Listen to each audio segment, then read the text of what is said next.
July 29th, Saint Martha. Saint Martha was the sister of Saint Mary Magdalene and Saint Lazarus. We find her in the scriptures 3 times, twice directly and once indirectly. In the first instance, Martha questions Jesus about her sister who was sitting listening at the Lord's feet while Martha was busy preparing the meal in the Gospel of St. Luke. "Lord, hast thou no care that my sister hath left me alone to serve? Speak to her therefore, that she help me. And the Lord answering said to her, Martha, Martha, thou art careful and thou art troubled about many things, but one thing is necessary. Mary has chosen the best part, which shall not be taken away from her." We also find her questioning Jesus about the death of her brother Lazarus in St. John's Gospel. Here she comes to a deeper faith in the divinity of Christ. Martha, therefore, as soon as she heard that Jesus had come, went to meet him,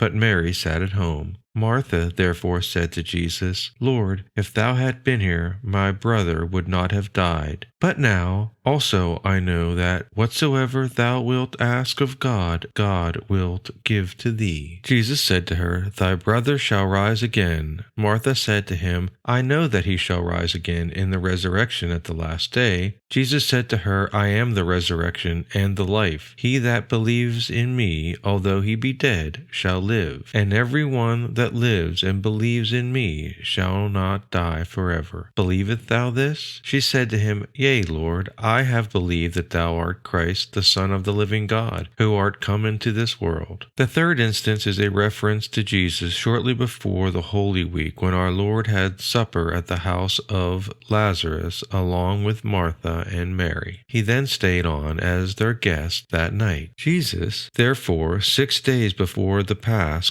came to Bethany, where Lazarus had been dead, whom Jesus raised to life, and they made him a supper there, and Martha served, and Lazarus was one of them that were at the table with him. From there our Lord would leave to enter triumphant into Jerusalem on Palm Sunday. That blessed family would therefore provide a place for our Lord to rest his head a short while before the most solemn week in the history of mankind. In her 3 reported encounters with Jesus, St. Martha represented the 3 ways of interior life. The purgative way is represented in the first encounter, when Martha's soul is purified of her attachment to her own will by coming to recognize that the one thing necessary is doing the will of God. The illuminative way is symbolized when Jesus reveals himself to Martha before he raises Lazarus from the dead, and she responds showing her great belief that Christ is the Son of the living God.